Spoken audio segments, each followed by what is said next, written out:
Shalom Bapak Ibu sekalian. Hari ini saya akan bicara tentang hubungan antara Tuhan, saya, dan keluarga. Bagaimana sih kalau kita mau bicara tentang hubungan antara Tuhan, saya, dan keluarga? Saya mulai dengan hubungan antara Tuhan dan saya.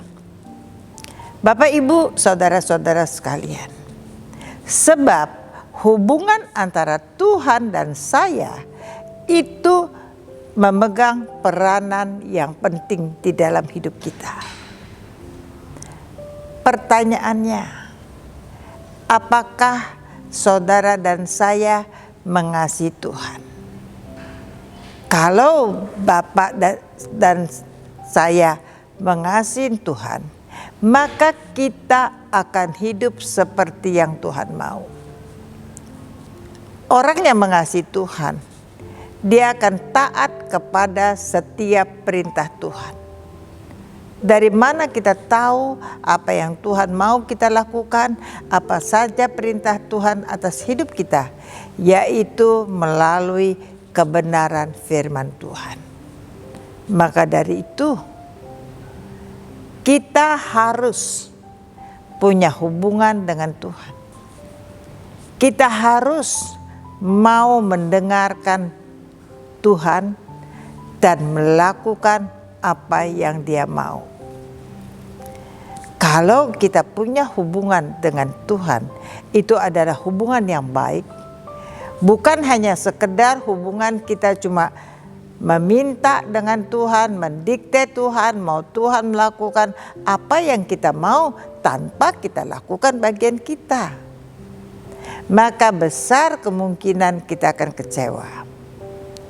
Apabila di dalam hidup kita, kita lakukan bagian kita yang bisa kita lakukan sesuai dengan kebenaran firman Tuhan, maka kita akan melihat Tuhan akan melakukan bagiannya dengan ajaib dan luar biasa.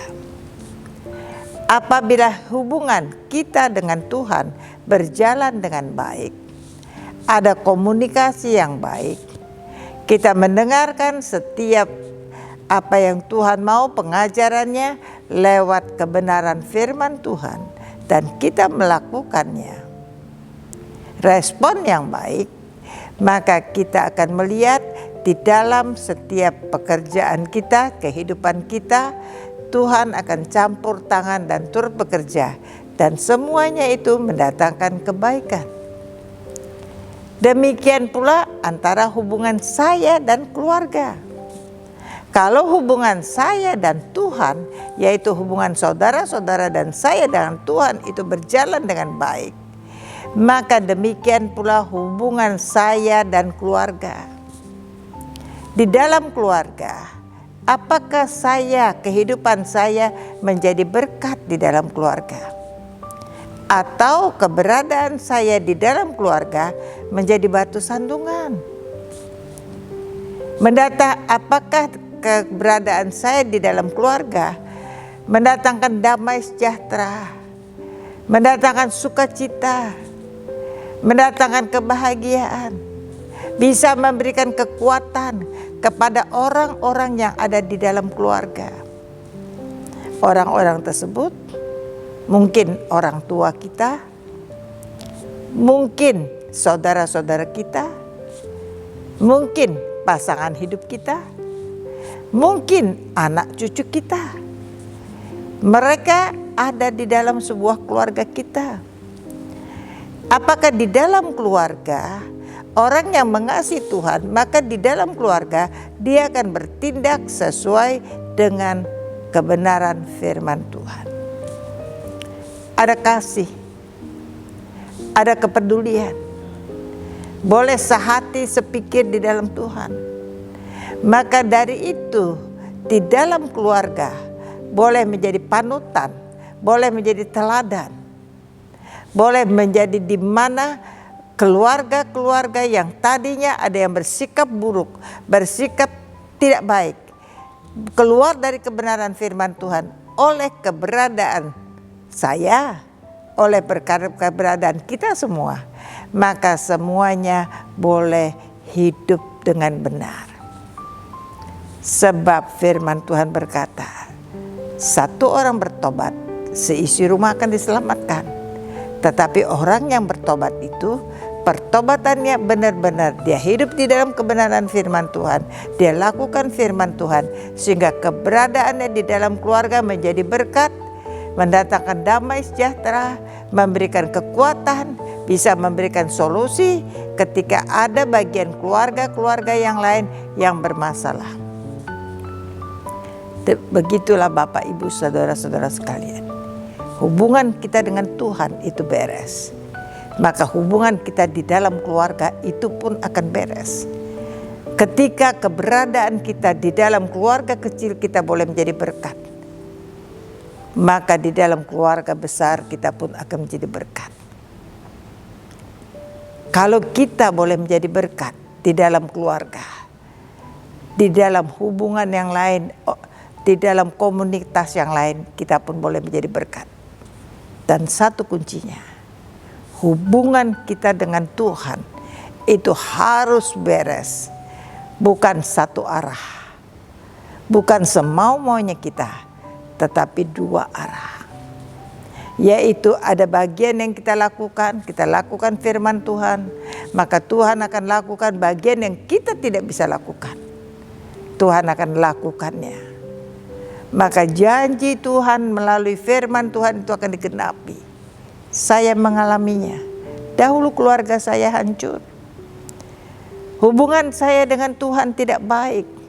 Karena hubungan saya dengan Tuhan, saya cuma meminta, dan meminta. Kadang-kadang meminta seperti seorang pengemis dengan Tuhan. Kadang-kadang meminta memaksa Tuhan seperti seorang preman. Hubungan saya yang tidak baik dengan Tuhan itu membuat hubungan saya yang tidak baik di dalam keluarga. Saya jadi ibu yang tidak baik, istri yang tidak baik, kakak yang tidak baik, anak yang tidak baik, semuanya tidak baik.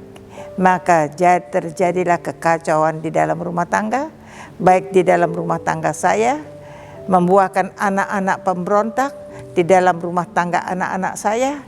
Maka keluarga saya menjadi keluarga yang hancur. Tetapi datanglah seorang pemulung. Semua yang hancur dia ambil satu persatu. Dia sikat, dia bersihkan. Ketika disikat itu sakit gak? Sakit. Saat kita mau disikat, kita mau menahan sakit itu, mau dibersihkan oleh pemulung itu, yaitu Dialah Raja Damai Tuhan Yesus Kristus. Dia ambil semua yang buruk, dia sikat dan sudah menjadi baik. Dan dia taruh untuk boleh melayani dia. Menjadi kemuliaan untuk bagi dia. Itu sebabnya saya selalu berkata, Tuhan sanggup mengubah setiap yang buruk menjadi baik. Dia sanggup membuat apa yang tidak ada menjadi ada. Bahkan apa yang tidak mungkin menjadi mungkin. Apabila saudara-saudara pengen mengalami bagaimana Tuhan senantiasa campur tangan dan turut bekerja. Pengen mengalami Tuhan yang hidup, Tuhan yang ajaib di dalam hidup saudara.